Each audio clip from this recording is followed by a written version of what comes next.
नाज़रीन, जिसका डर था वही हुआ है। आज पाकिस्तान के जो एम्बेसडर हैं काबुल में, उनके ऊपर हमला हुआ। पाकिस्तान के सफारत खाने के ऊपर हमला हुआ है और ये इसको बड़ा सीरियस पाकिस्तान ने लिया है। पाकिस्तान के फॉरेन ऑफिस ने भी, इस्टेब्लिशमेंट ने भी। अफगानिस्तान के दारुल हुकूमत काबुल में पाकिस्तान सफारत खाने पर होने वाले हमले में एक पाकिस्तानी सिक्योरिटी गार्ड शदीद जख्मी हुआ है। अब जारी बात है, मैं तो आपको पता है इस सेगमेंट में बड़ी पुराना कह रहा हूँ कि ये टीटीपी जो है ये अफगान तालिबान के साथ मिली हुई है और इस हद तक चला जाए मामला कि आप सफारती हमला वापस बुला रहे हैं, तो ये तो एक इंटरनेशनल स्टोरी बन रही है ना। एक हमारे इन्होंने आर्मी पब्लिक स्कूल को अटैक किया कितने साल पहले और कितने लोगों को मारा, और कल इन्होंने girls school, army girls school पे अटैक किया। भाई देखें, ईरान में तो नहीं कर रहे ना तालिबान, भाई तुर्की में तो नहीं कर रहे, किसी और मुल्क में, तो पाकिस्तान में क्यों?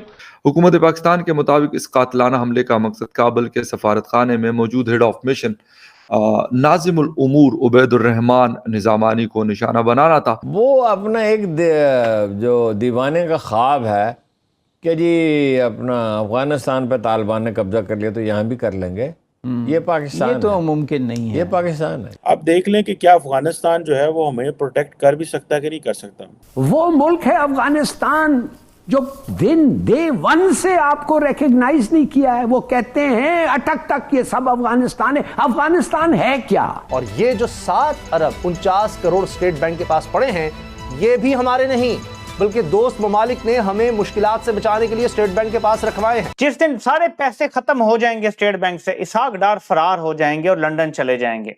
भीख मांग के बातें करके कह सकते हैं थोड़ा सा देर लो, फौरन मत लो। 4 से 5 बिलियन डॉलर रह गए हैं, और ये 4 से 5 बिलियन ये पब्लिक मनी है भाई, जो लोग अपने बैंकों में रखा हुआ है। सच पूछें तो ये अवाम का दर्द नहीं बल्कि अपनी सियासत खत्म होने का दुख है।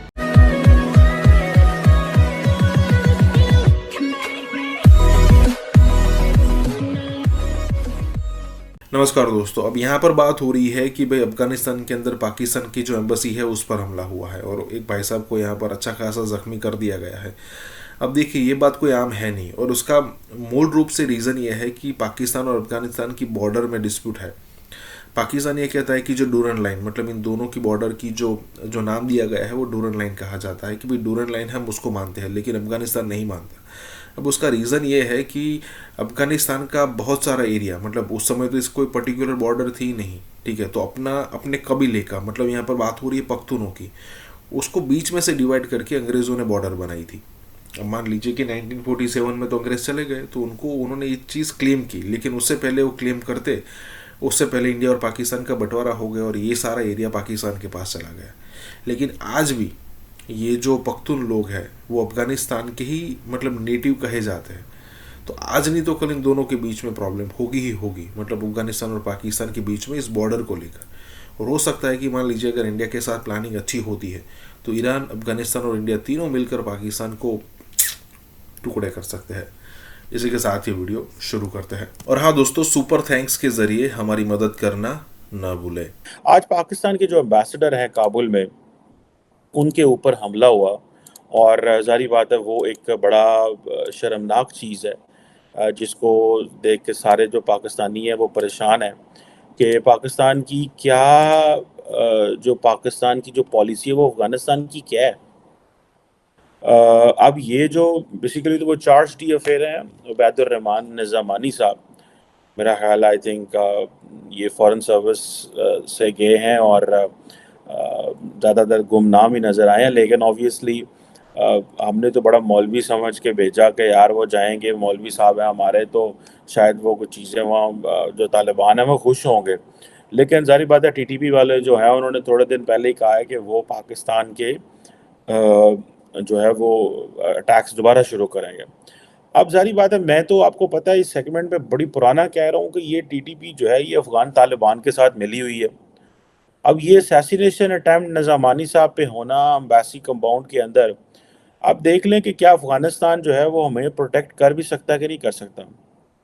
अब हमने कह दिया जनाब कि वो अफगान गवर्नमेंट जो है वो ये करे वो करे, हमारे बंदों का ख्याल रखे, इन्वेस्टिगेशन कराए, ये कराए वो। उन्होंने क्या कराना, उन्होंने कुछ भी नहीं कराना।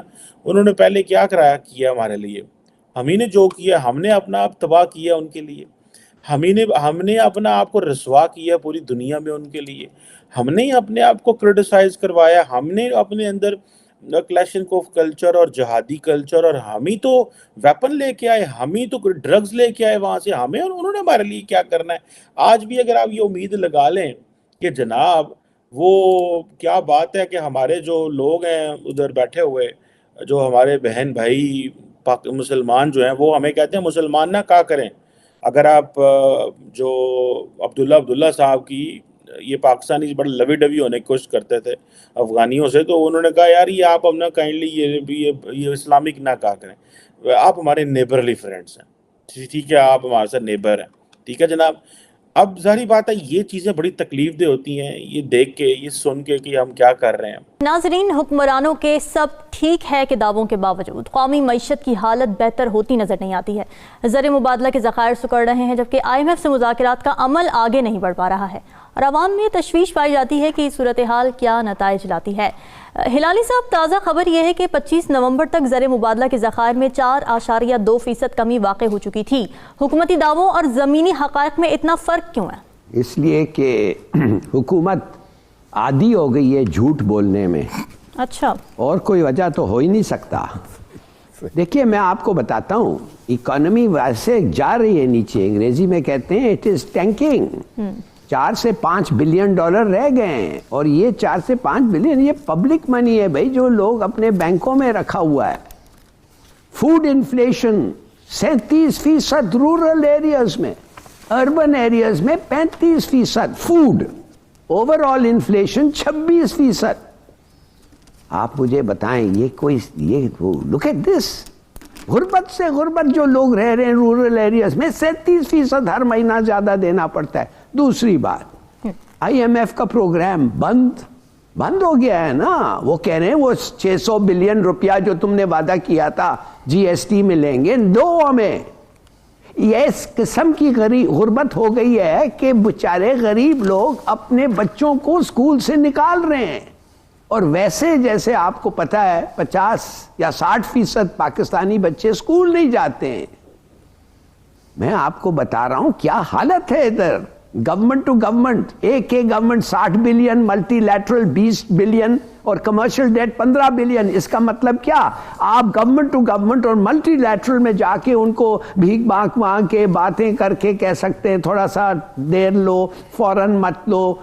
शायद ये भी रिक्वेस्ट करते हैं इंटरेस्ट कम करो, हालांकि वो चलता नहीं है। हिलाली साहब, आपको क्या लगता है, तहरीक तालिबान पाकिस्तान तो ये कह रही थी कि मुख्तलिफ इलाकों में उनके लोगों के खिलाफ मिलिट्री ऑपरेशन जारी है, इसलिए सीज फायर खत्म करने का फैसला किया। आप समझते हैं बात दुरुस्त है? तो क्या हम ये मिलिट्री ऑपरेशंस उनके खिलाफ कर रहे हैं ना? हम इसलिए कर रहे हैं कि वो कुछ उधर कर रहे हैं जो हमारे कानून की खिलाफ वर्जी है ना। क्या वो सिर्फ वो चायखाने में बैठे होते हैं, हम आके उनको मार देते हैं? ये सब पागल लोग हैं, इनकी बातें क्या सुनना है। मैं आपको बता रहा हूं, ये तहरीक तालिबान अफगानिस्तान ने बैठ लिया है। ये चोर, ये मर्डरर्स, ये चोरों को से बैठ लिया है। TTP लिया क्या बैठ है कि हम तुम्हारे साथ हैं, पनाह देते हैं, उनको आर्म्स देते हैं। ये एक अड्डा बन गया है टेररिस्ट का। अफगानिस्तान में क्या नहीं है, वो है आइसिस है उधर, दाइश है उधर, और ये हैं उधर। हमारे इन्होंने आर्मी पब्लिक स्कूल को अटैक किया कितने साल पहले और कितने लोगों को मारा, और कल इन्होंने girls school, army girls school पे अटैक किया, बच गए। ये लोग हैं, इनके साथ आप बात करना चाहते हैं? वो मुल्क है अफगानिस्तान जो डे 1 से आपको रिकॉग्नाइज नहीं किया है। वो कहते हैं अटक तक ये सब अफगानिस्तान है। अफगानिस्तान है क्या? अफगानिस्तान एक बफर स्टेट है ना, जिसमें तुर्कमेन रहते हैं, उज़्बेक्स रहते हैं, ताजिक्स रहते हैं और पश्तून्स रहते हैं। भाई तुम्हारे मुल्क तो सब बने हुए हैं उधर। ये 4 मुल्क सेंट्रल एशिया में तो बने हैं, जाओ ज्वाइन देम। तुम्हारे मुल्क की कोई जरूरत नहीं थी, एम्पायर्स खत्म हो गए, बफर नहीं चाहिए। और अगर तुम बफर बनता चाहते हो और फिर भी रहना चाहते हो और हमारे लोग पे आने पाते हो, तो फिर उनको हम उधर जाके उनके कम्युनिटी सेंटर्स, उनके स्कूल्स, उनके घर उधर जाके उनके साथ लड़ें।